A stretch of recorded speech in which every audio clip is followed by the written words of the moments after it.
All right, this is the last page of our notes, the last example I'm showing you, page 68. And we're learning volumes of known cross sections, right? We kind of learned in the previous video how to find the multipliers.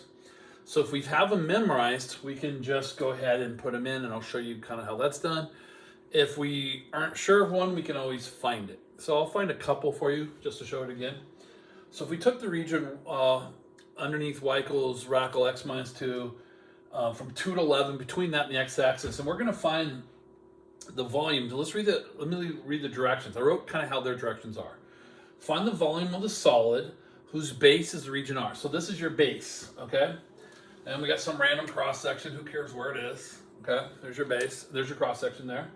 So this is your base, and they said cut by planes. They make it sound so complicated. Cut by planes, piece of paper is a plane, three-dimensional, like a ceiling or something. Cut by planes perpendicular to the x-axis.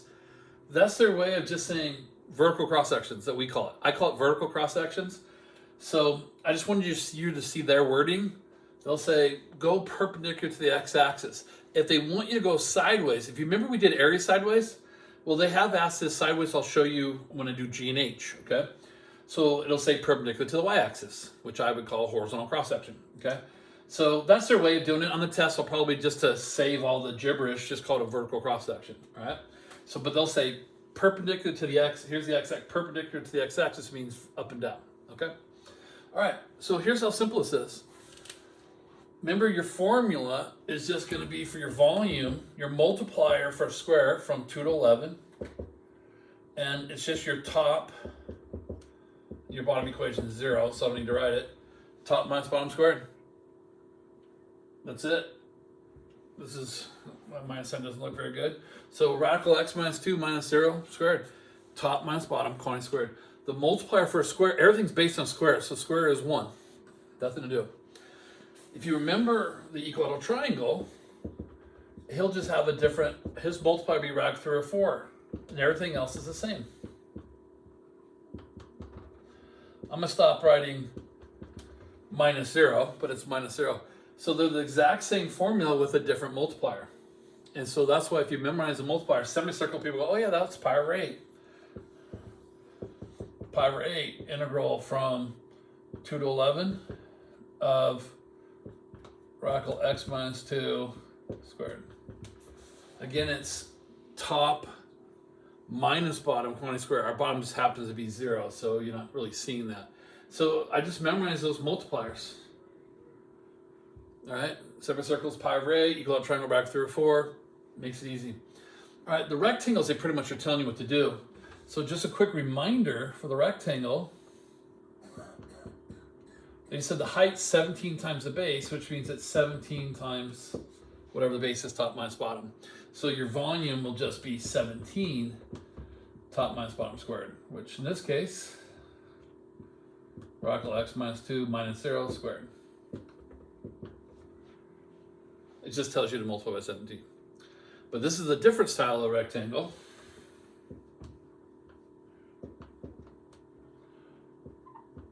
This one just says the rectangle has a height of 8 minus x.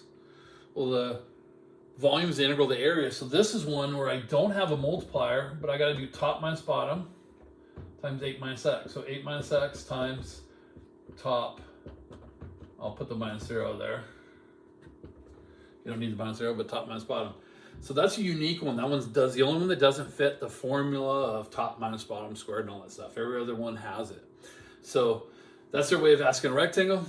And then isosceles right triangle, if the leg was down, if you remember that multiplier was 1/2.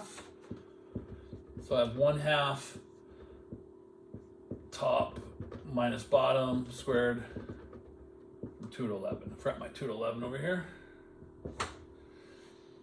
I know it's a little cramped there, but that's just a bunch of shit. This isn't our notes here. We'll do it in class. If I have them memorized, I just go, oh, I just know it's top minus bottom squared. I'm set. I just have one exception to the rule over there, E. So I always just pay attention to rectangles. All right? All right. Now they could ask this sideways. Let me get my eraser.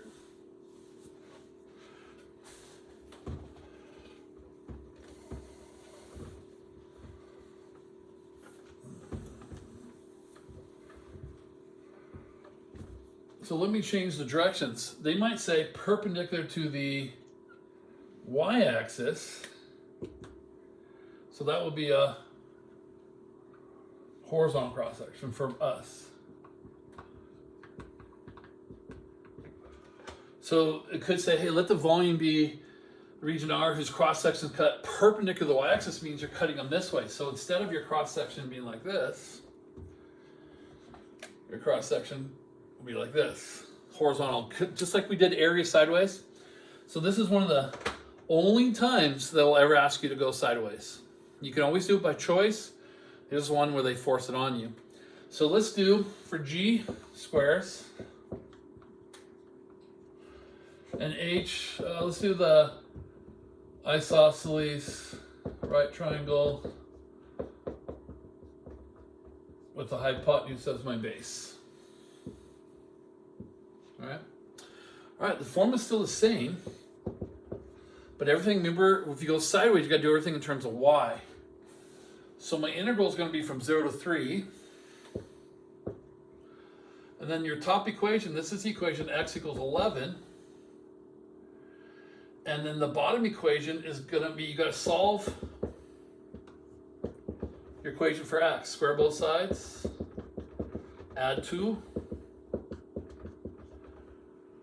So the top equation is 11, the right equation, minus the left equation. So it's going to be 11 minus, because top minus, the bottom is y squared plus 2. And squared dy. See how everything's in terms of y? And the multiplier square is still 1. That doesn't change. So you just got to go sideways. They have asked this recently a few times. You just got to do top minus bottom this way. All right? Because they'll say cut by to the y-axis, they're asking you to go sideways. Now, if you remember the isosceles right triangle, hypotenuse, it was a quarter was our multiplier. I've already done all the work.